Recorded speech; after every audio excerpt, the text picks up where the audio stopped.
Podcast. Podcast. Podcast. Podcast. Podcast. Podcast.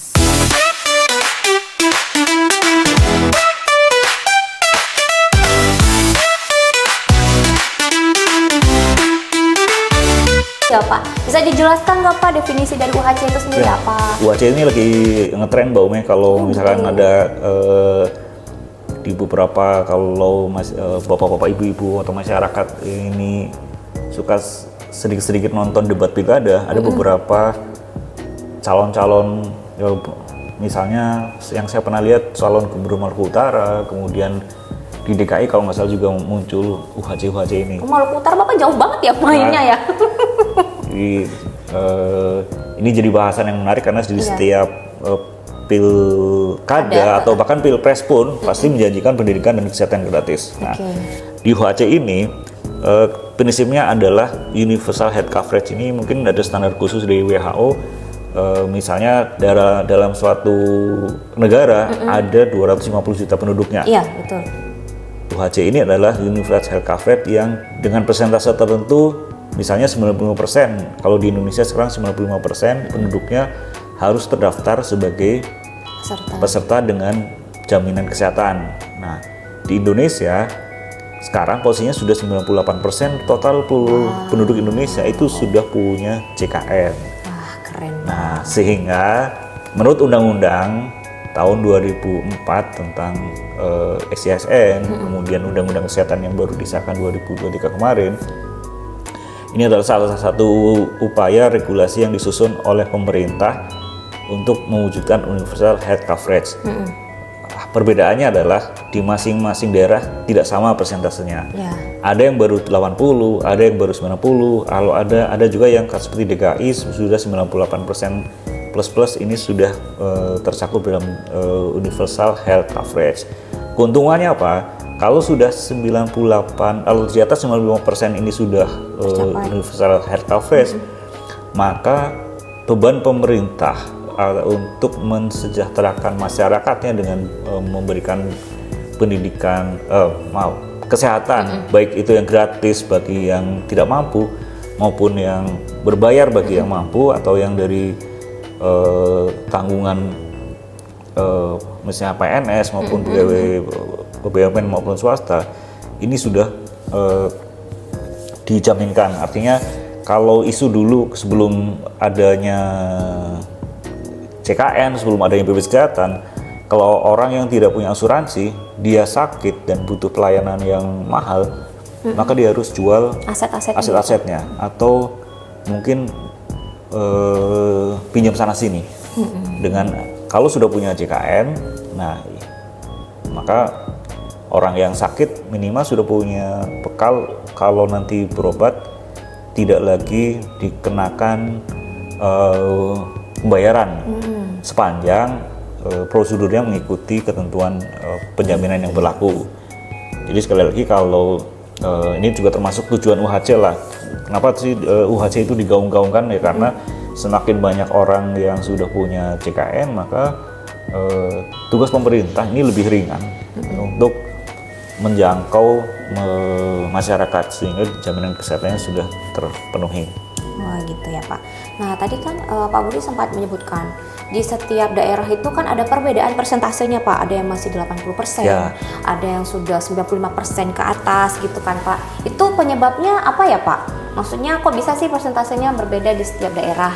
Ya kan ada yang namanya kalau di suatu daerah pasti ada yang sekian persen penduduknya adalah PNS, sekian persen penduduknya adalah pekerja swasta, atau sekian persen penduduknya ternyata dulu ada yang namanya istilah gakin. Gakin itu cikal bakal dari Jamkesmas, kemudian cikal bakal dari PBI yang ditanggung oleh APBN. Nah, komposisinya bisa berbeda-beda. Nah, selisihnya ini yang menjadi tanggungan Pemda.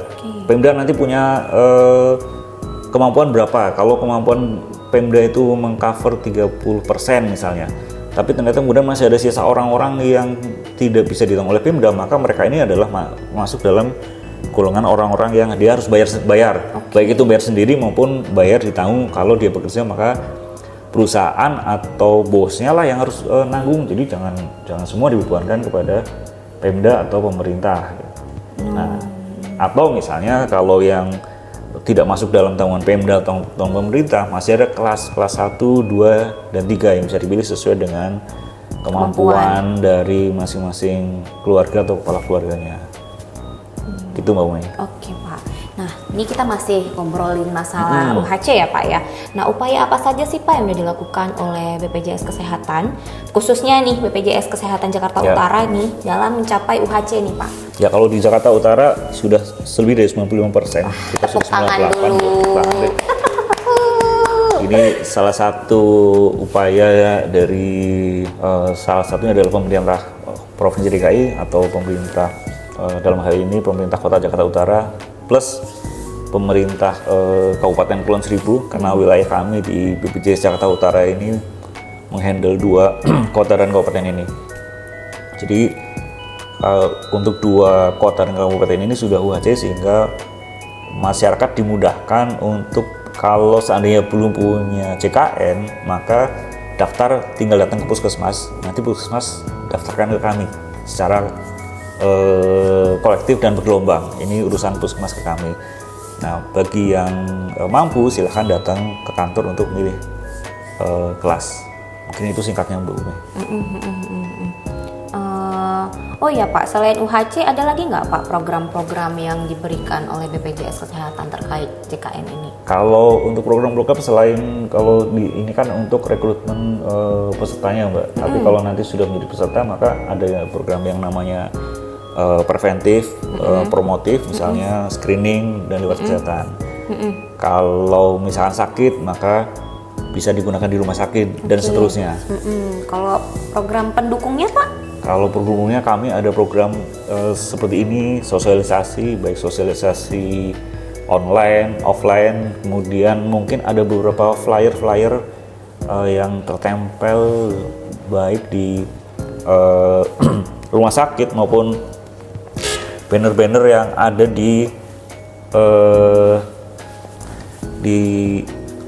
kantor-kantor pemerintahan atau perusahaan misalnya. Kami sampaikan nih ada beberapa hal-hal tentang JKN. Memang tidak semuanya program JKN itu bisa ditumpahkan dalam satu kesempatan, tapi setidaknya kami membuat kanal-kanal untuk informasi maupun atau sih sampai ke pengaduan malah yang ini bisa di Bapak dan Ibu cari di ke banyak saluran informasi. Oh gitu Pak. Kami juga punya untuk misalnya nih kalau mau ditanya terus BPJS ngapain gitu. Nah, dalam hal untuk rekrutmen orang atau supaya orang itu bisa daftar, ada yang namanya tim rekrutmen kami. Saya punya tanggung jawab untuk merekrut warga yang belum punya JKN maupun yang sudah punya JKN tapi kartunya tidak aktif kalau istilah kami. Sekarang yang paling baru adalah ada program namanya pesiar. Wah, pesiar. Jadi pesiar itu bukan pesiar kapal naik kapal ya. Terus ada apa lagi Pak selain pesiar? Pesiar itu nanti ada namanya agen pesiar. Ini kami masih pilot project-kan satu kelurahan untuk Jakarta Utara di Kelurahan Sunteragung. Jadi nanti tugasnya akan membantu kami untuk merekrut peserta-peserta yang dari jalur perorangan. Meskipun tidak menutup kemungkinan ada informasi-informasi misalkan ya orangnya tidak mampu, nanti akan diarahkan ke puskesmas untuk bisa ditanggung oleh Pemda.